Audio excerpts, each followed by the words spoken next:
Ali karamallahu wajhah, sesungguhnya Nabi Muhammad di akhir hayat beliau, pada detik-detik terakhir nafas beliau, aku melihat beliau menggerakkan bibirnya dengan 2 kali gerakan. Ketika itu aku mendekatkan telingaku.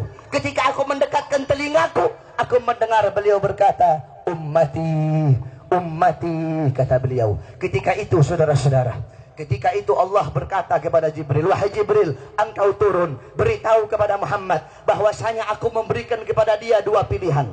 Apakah dia akan memilihku atau dia memilih dunia? Kalau dia memilih dunia, akan aku panjangkan umurnya. Kalau dia memilihku, katakan kepadanya akan datang kematiannya pada hari ini. Datang Jibril membawa pesan tersebut. Kemudian disampaikan kepada Nabi. Kata Nabi, wahai Jibril, sampaikan kepada Allah bahwasanya aku lebih memilih Allah subhanahu wa ta'ala. Kehidupan yang sebenarnya bagiku bukan dunia. Kehidupan yang sebenarnya bagiku ketika ruhku berpindah berjumpa kepada Allah subhanahu wa ta'ala. Akhirnya saudara-saudara, datanglah Israel. Datang Israel untuk mencabut nyawa Nabi Muhammad SAW. Ketika itu Nabi Muhammad SAW terbaring di rumah Sayyidatuna Aisyah di atas kasurnya. Ketika itu datang Israel. Israel pun izin untuk mencabut nyawa Nabi Muhammad. Apa kata Rasulullah SAW? Ketika itu ditemani oleh Jibril. Ya Khalili Jibril, wahai kekasihku Jibril, aku belum puas meninggalkan umatku kalau belum diberikan jaminan oleh Allah subhanahu wa ta'ala. Pergi Jibril menemui Allah subhanahu wa ta'ala. Fa'ahallahu ta'ala ala Jibril, basyirhu ya Jibril, innahu awwalu nasin khariju minal ardi idha bu'isu wa sayyiduhum idha jami'u, fabasyirhu innal jannah muharramatun alal umam qabla an tadkhuluha ummatuh.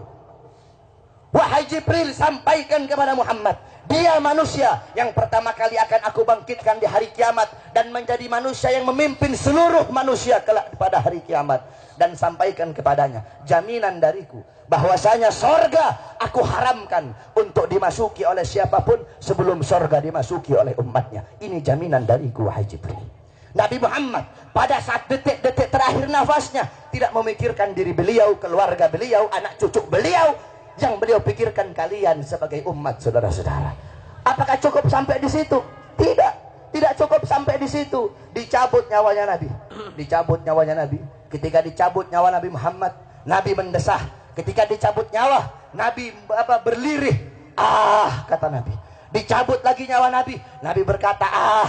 Di samping Nabi Muhammad ada sebuah cawan berisi air. Beliau letakkan tangan kanan beliau. Beliau usapkan keringat, peluh-peluh, keringat-keringat yang keluar di wajah beliau.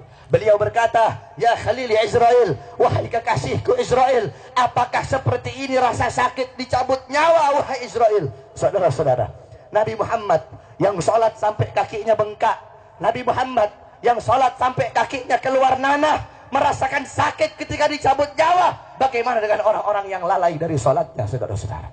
Nabi Muhammad, manusia yang paling mulia, khairul khalqillah, khairul wafa, wa bahrus safa, merasakan sakit ketika dicabut nyawa. Bagaimana dengan para pendosa? Bagaimana dengan orang-orang yang durhaka kepada Allah subhanahu wa ta'ala? Dicabut nyawa Nabi Muhammad SAW. Kata beliau, apakah seperti ini rasa sakit dicabut nyawa?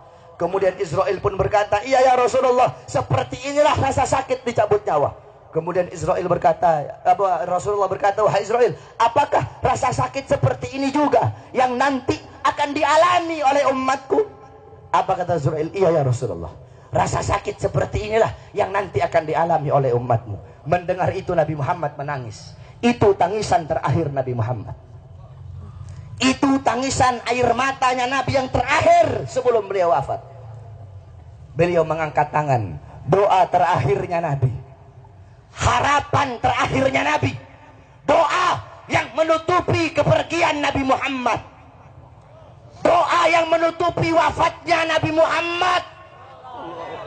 Beliau mengangkat tangan, mengadahkan tangan kepada Allah subhanahu wa ta'ala. Allahumma khaffif ala ummati fi sakratil maut. Ya Allah, ringankanlah. Ya Allah, permudahkanlah sakratul maut umatku. Ya Allah, ya Allah, aku nabi mereka, aku pemimpin mereka, aku penanggung jawab mereka. berikan seluruh rasa sakit sakratul maut mereka kepada aku ya Allah. Biar aku menanggung rasa sakit sakratul maut umatku ya Allah. Umatku tidak akan kuat, umatku tidak akan mampu ya Allah. Biar aku menanggung seluruh sakratul maut mereka. Berikan rasa sakit sakratul maut mereka kepada aku ya Allah. Di mana kalian untuk Nabi Muhammad? Apa yang telah kalian lakukan untuk Nabi Muhammad SAW? Sudahkah kalian menyenangkan hatinya Nabi? Sudahkah kalian mengorbankan jiwa, nyawa, darah, harta kalian untuk Nabi Muhammad SAW? Para sahabat-sahabatnya Nabi mengorbankan jiwanya, nyawanya, darahnya, hartanya. Sumayyah, wanita yang tua renta, dipaksa keluar dari ajarannya Nabi.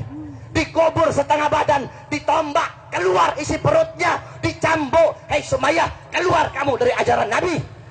Apakah Sumayyah lebih memilih kesenangan dunia?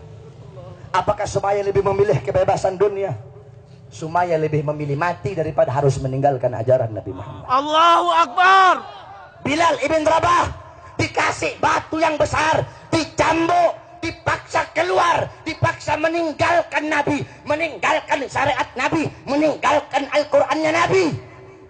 Apakah Bilal lebih memilih kesenangan dunia? Apakah Bilal lebih memilih kebebasan dunia?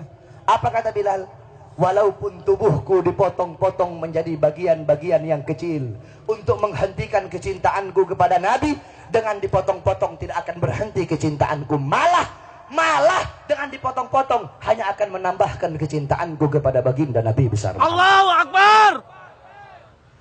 Setelah Nabi Muhammad SAW wafat, para sahabat itu tidak ada gairah hidup, saudara-saudara.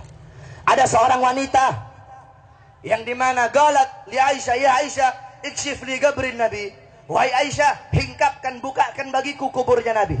Dibuka kuburnya Nabi. Masuk ini perempuan di depan kuburnya Nabi. Fabakat hatta matat. Itu wanita menangis depan kuburnya Nabi sampai dia mati saat